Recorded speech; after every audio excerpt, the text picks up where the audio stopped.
¿Qué tal? ¿Cómo te va? Buenas noches, bienvenidos en este cada miércoles 9:30 de la noche en vivo y en directo a través de la señal de tu canal hacemos Modelo Político, que en este contexto de emergencia sanitaria mundial lo hemos variado prácticamente de lo político a lo social y a lo que tiene que ver con la medicina, la telemedicina y todo lo que tiene que ver con este tema que nos ha marcado de por vida, en todas las edades y como siempre lo dijimos, no es una frase nuestra, sino que la podemos repetir. El mundo no será igual después de que pase todo esto que estamos viviendo a lo largo y ancho de todo el mundo. Y como el tema es central, es transversal y lo habla todo el mundo, voy a ir a presentar a nuestro primer invitado. Hoy hablamos un ratito antes y primero lo saludo al doctor Eduardo Locatelli. Eduardo, buenas noches, gracias por estar. Buenas noches, Orlando. Un gusto estar nuevamente contigo. Y gracias Eduardo. Bueno, en definitiva digo que estuvo hoy a la mañana en nuestro programa Telemañana, ya ha habido muchas repercusiones de algunas cositas que has contado y nos gustaría ahondar en este tema. Bueno, acá son las 21:33, creo que me dijiste una hora menos, en la costa oeste de los Estados Unidos, Fort Lauderdale. Sí, es muy cerca de Miami, en el sur de la Florida. Bien, yo te digo, conozco Fort Lauderdale porque he leído varias veces a Charles Berlitz sobre el Triángulo de las Bermudas y eso es una de las Ajá, puntas del famoso triángulo, ¿no? exacto. Bien. Eduardo, la primera pregunta tiene que ver con algo que hablábamos hoy en la producción. Cuando algún evento de esta magnitud habla y toca a un país del primer mundo, todos decimos, bueno, ellos lo solucionan fácil, son el primer mundo, pero hoy los Estados Unidos superan las 100.000 muertes, una cantidad enorme de infectados. ¿Le pasa a todos los países por la magnificencia del evento que estamos transitando?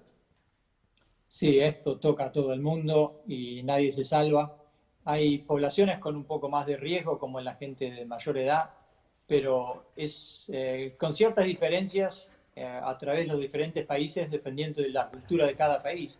Pero nadie se salva. Esto es una pandemia, es un evento mundial y está en todos los países y en todos lados.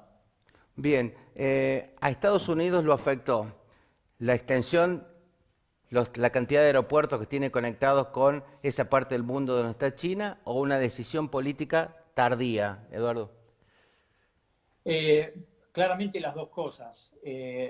La conexión del mundo en general es muy fácil hoy en día, con vuelos internacionales tan rápidos, en pocas horas uno puede volar desde la China o de Italia y llegar a casi cualquiera de los aeropuertos en Estados Unidos. Ya se sabe que la mayoría de los casos que se vieron en Estados Unidos, particularmente en Nueva York, son gente proveniendo de Europa más que de la China. Inicialmente algunos casos de China, pero muchos pasaron primero por Italia, el norte de Italia, y después tomaron vuelos en el cual llegaron particularmente a Nueva York, pero a todo el resto del país también.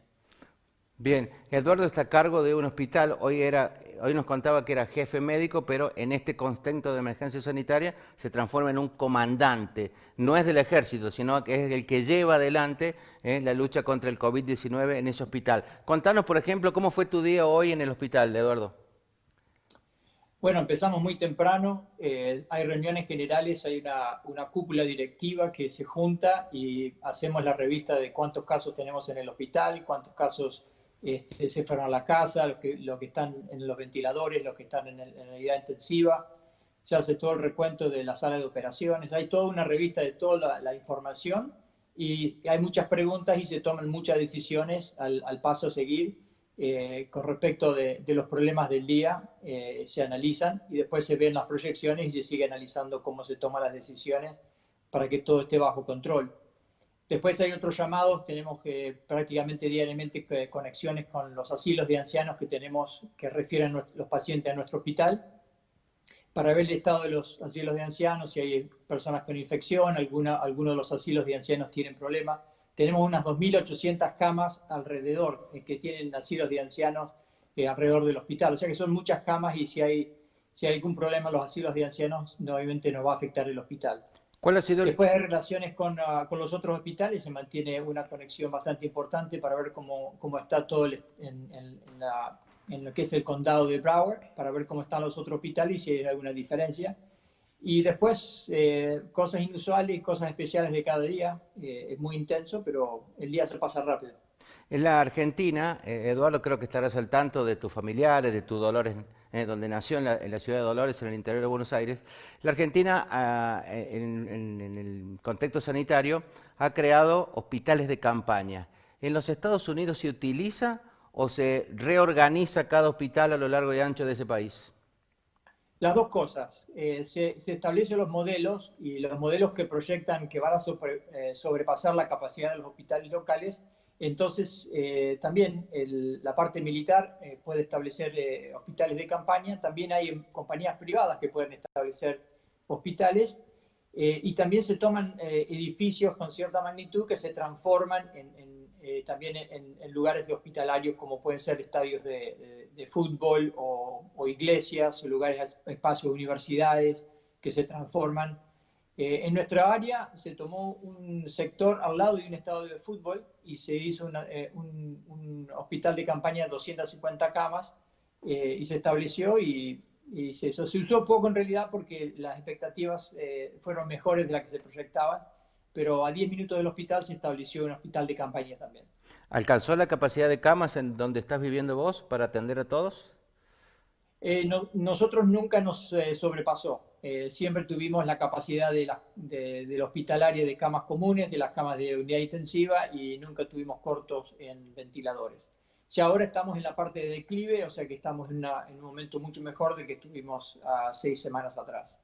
Eduardo, si uno recorre el mapa de los Estados Unidos en esa costa, va de Florida, Carolina, hasta llegar a Nueva York, la parte donde te tiene hoy como ciudadano habitual, digo, ¿fue la menos afectada en la cantidad de casos y en la cantidad de fallecidos si uno mira hacia el norte?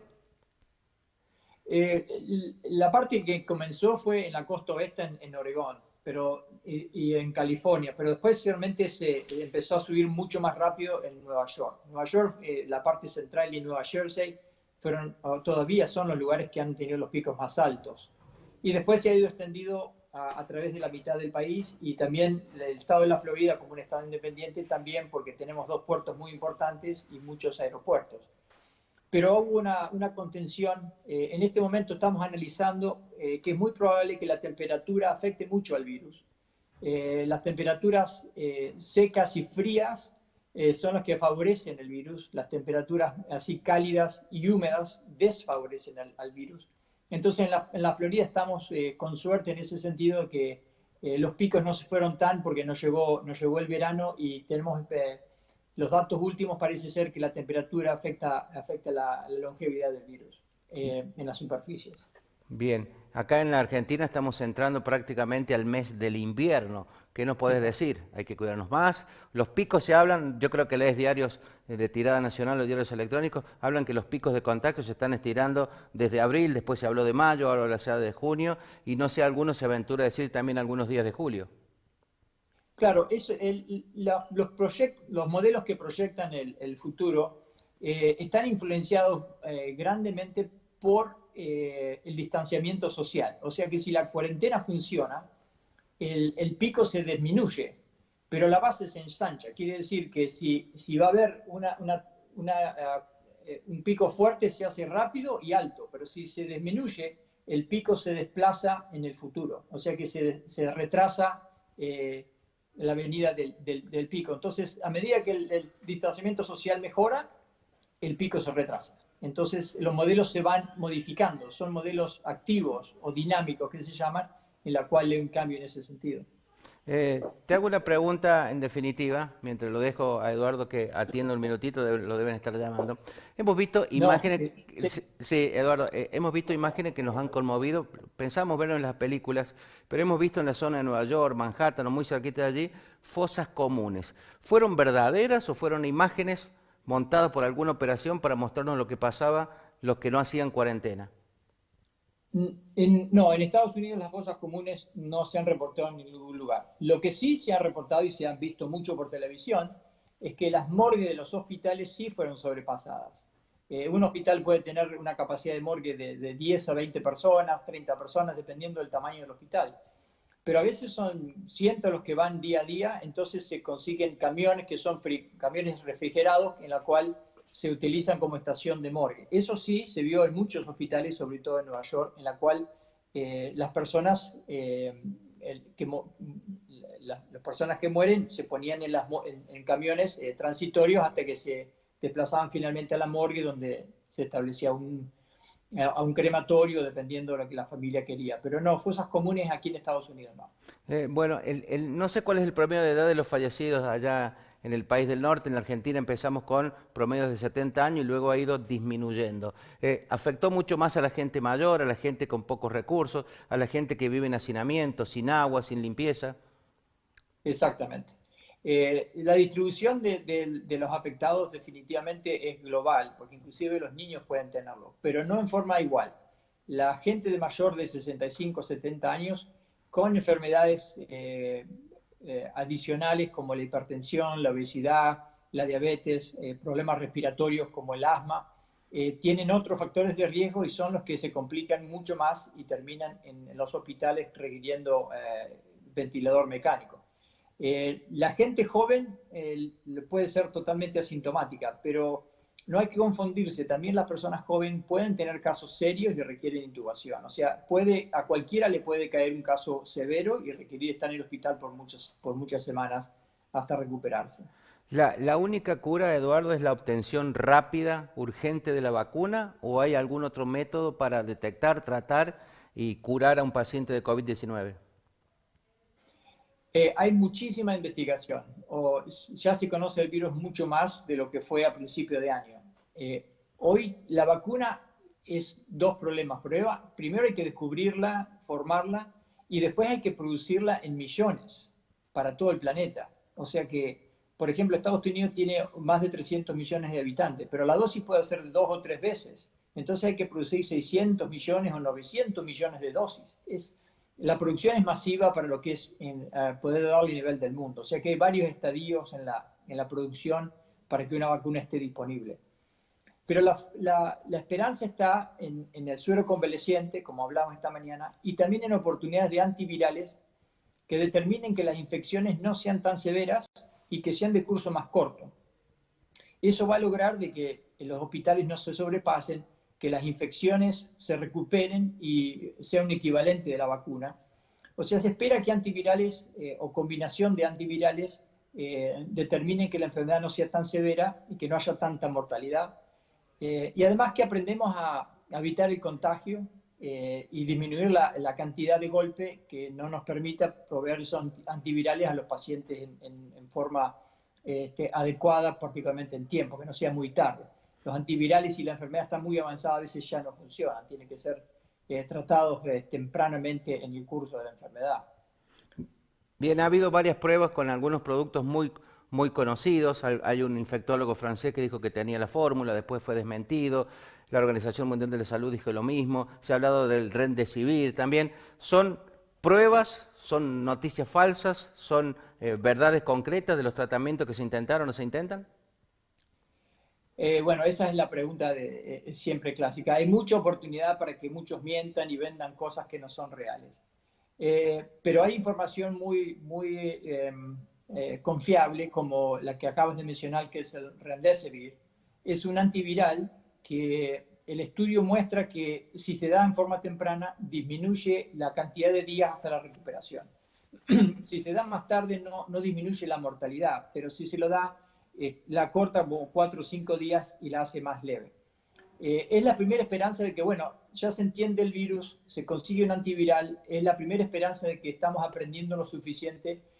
No va a ser la última droga ni la que nos va a solucionar todo, pero ya encontramos una puerta, un camino que nos facilita empezar a ver cómo es que vamos a ganarle la batalla a este virus. El Remdesivir es la primera esperanza de información muy sólida que ha dado un estudio muy serio de doble ciego y que da que los pacientes que lo recibieron anduvieron mucho mejor que los que no lo recibieron. La droga que acabas de nombrar, ¿es una droga de acceso rápido, fácil para cualquier persona o solamente lo manejan profesionales? Sí, no, es una droga con prescripción y que se da en los hospitales. O sea, no es así distribuido tan fácilmente. Y normalmente tenemos el problema de que si necesitamos dosis a grande cantidad va a ser más difícil. Pero ahí es donde la combinación es lo que va a ganar la batalla. Si logramos hacer buena cuarentena y la cantidad de pacientes no es tan alta, entonces la medicación se le puede proveer a esa gente que se infecta. Y si la infección, la proporción de infección es lenta a través de varios meses, entonces sí se puede dar esta medicación a muchas personas. Y las medicaciones nuevas que se vayan logrando también van a lograr que se dé. Si todos se infectan de golpe, no hay forma de proporcionarle a todos al mismo tiempo. Pero si la infección se obtiene en forma lenta a través de varios meses, entonces sí se puede distribuir más medicación a más personas. Y otro de los temas seguramente de discusión a nivel profesional, seguramente no tanto como nosotros, con menos conocimiento que ustedes, es el COVID-19. ¿Es un virus de diseño? ¿Es un virus antiquísimo de transmisión de animales a personas?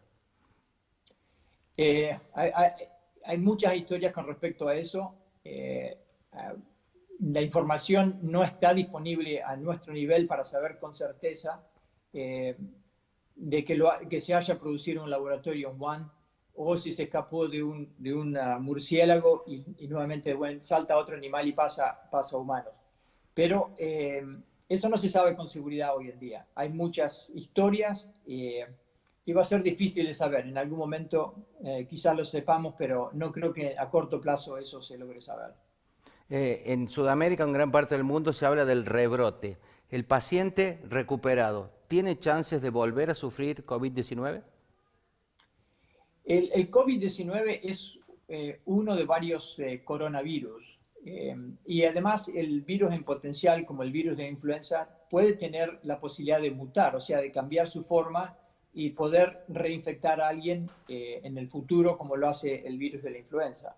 En este momento, lo que se sabe es que cuando la persona se infecta, ha habido discusiones porque a veces los pacientes vuelven a dar positivo con los test. Pero eso pareciera ser un falso positivo. O sea que queda un residuo de un pedazo del virus o de los virus que han sido eliminados, pero los pedazos quedan, entonces la prueba da positiva, pero no se ha visto que la persona se haya reinfectado. Hay algunos casos que son cuestionables de la posibilidad de que haya reinfección o que vuelva a ser, o simplemente sea un caso prolongado. Eso no está 100% determinado. En los términos generales, se piensa que cuando la persona se infecta con esta cepa, el paciente ya se recupera y mantiene la inmunidad para casos futuros. Lo que pasa es que cuando hay mucha gente, siempre hay algún caso que puede tener un problema personal de inmunidad, entonces nunca logra vencer al virus y queda como una infección crónica. Pero eso son las excepciones más que la regla. Hoy en día se piensa que la persona que se infecta, una vez que recupera, mantiene inmunidad a largo plazo. Bien, Eduardo, el recuperado 100%, después de todos los análisis, los estándares sanitarios, ¿le quedan secuelas en sus pulmones, en su capacidad respiratoria? ¿Vuelve a ser el mismo que antes de contraer el virus? Bueno, hay toda una gama de la infección. Como habrán escuchado, hay muchas personas que tienen una infección asintomática. Entonces, esa infección, si la tuvo, fue tan leve que nunca tuvo un daño en los pulmones, en el cuerpo, o sea que su recuperación es del 100%. En general, nunca se enfermó de forma significativa como para decir que le queda un residuo. Pero sí es cierto, aquel paciente que pasa varias semanas en la unidad intensiva con respirador, la infección global de los pulmones causa un daño que es permanente, deja cicatrices en los pulmones y la capacidad respiratoria es disminuida a largo plazo, o sea que queda con secuela. Pero de la persona que es asintomática a la persona que muere, hay toda una gama en el medio en la cual algunos tienen síntomas muy leves, otros intermedios y algunos que quedan con secuelas bastante importantes. Hoy hablábamos a la mañana con Eduardo de otro método que habla de el aislamiento del suero de la sangre de un paciente recuperado que podría servir para recuperar pacientes infectados. ¿Es así más o menos, Eduardo? Sí, exactamente. Cuando la persona se recupera, el sistema inmune que crea esas defensas, esos anticuerpos, que es la promesa de la vacuna, también la infección produce esos anticuerpos y deja la inmunidad en la persona que ahora ya está recuperada. Si a esa persona se le saca sangre, la sangre se procesa y se obtiene solamente el suero. Ese suero se puede redar a una persona que está con la enfermedad activa. Esos anticuerpos ahora están dando vuelta en la sangre de ese paciente que está enfermo y le facilitan que la enfermedad se acorte y sea de menos intensidad. Eso es dar el suero del paciente convaleciente, que se llama. ¿Cómo seguís Ya hay estudios que están dando información de que pareciera que hay indicaciones de que funciona. Hay un estudio muy, muy grande aquí en los Estados Unidos, también hay estudios en Europa, que pienso que a corto plazo va a haber publicaciones con más información en cuánto es la mejoría que el suero ofrece al paciente. ¿Cómo mirás o cómo seguís la actualidad del COVID-19 en Argentina, en tu provincia, en tu ciudad? Bueno, más que nada la he visto mucho en Bariloche. Tengo un amigo, Moisés Nasif, que es un cirujano en Bariloche. Me ha informado mucho, hemos hablado mucho de la parte de cómo empezó y las oportunidades que tiene y las dificultades que han tenido. Lo sigo, por supuesto, en la provincia de Buenos Aires, que tengo familiares. En mi ciudad de Dolores la sigo bastante de cerca. Y sigo las noticias en general que hay. Pero bueno, me interesa también mirar mucho en este momento. Estamos prestando mucha atención también a Brasil, que tiene un problema muy grave. Es un país que ahora ha pasado a segundo lugar después de Estados Unidos. Tiene un problema gravísimo con el COVID en este momento. La Argentina, yo creo que por la cuarentena que ha tenido y un poco la conciencia, hasta ahora los números son bastante tranquilos. No hay que bajar la guardia. Los números son bastante buenos, hay que seguir mirando la oportunidad de encontrar esos pacientes y aislarlos, prestar mucha atención a los asilos de ancianos. Aquí en Estados Unidos, todos los lugares que se procesa carne, los llamados mataderos o frigoríficos, que tienen temperaturas bajas, poca humedad y mucha agrupación de gente, ha sido focos en muchos lugares de infecciones bastante importantes en la gente.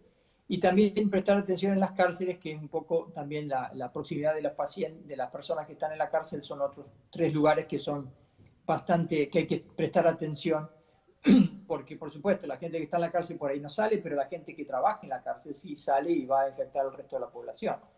Pero vemos que han hecho mucho trabajo tratando de dejar salir a la gente que está de alto riesgo en las cárceles. Son cosas cuestionables, pero desde el punto de vista de permitir de la persona que está en la cárcel también esté protegida, es una cosa importante de hacer también. Esos 3 lugares hay que prestarle mucha atención. Pero bueno, yo creo que la Argentina tiene que seguir la cuarentena. Los recursos no son tan importantes, pero con un poco de tiempo, si se retrasa los picos en la Argentina, va a haber otros tratamientos que pueden llegar a Argentina. Entonces la infección en los países que se infectan después tienen la oportunidad de recibir medicaciones que se han descubierto y que se han estudiado en los países que la enfermedad ocurrió al principio, como en Europa o Estados Unidos. Así que mantenga la cuarentena y a esperar. Eduardo, te agradecemos enormemente estos minutos. Hemos hablado casi a comienzo del día y seguramente en el cierre de tu jornada. Un enorme agradecimiento por el tiempo. Le estamos sacando tiempo a la familia y a la profesión desde muy lejos. Ha sido como una clase con todas las preguntitas bien respondidas. Enorme agradecimiento, Eduardo, por tu colaboración y por tus conocimientos brindados a toda nuestra gente. Un honor, a la orden, y que tengan mucha suerte y cuídense. Gracias, Eduardo. Gracias. El doctor Eduardo Locatelli desde Fort Lauderdale, en los Estados Unidos, hablando de todo lo que tiene que ver con el COVID-19. Y fíjense lo que dijo al final. Conserven la cuarentena y el aislamiento social, pero también habló de la falta de recursos de muchos sectores marginales, que en aquel país, denominado al primer mundo, ha afectado con más de 100.000 muertos. Como para compararlo con nuestro país, que hoy vuelve a tener un pico importante de contagio. Nosotros tenemos que hacer la pausa. Cuando regresemos, vamos a recibir aquí a dirigentes de uno de los sectores más conflictivos con COVID-19 y sin coronavirus. El transporte. No te vayas, ya venimos.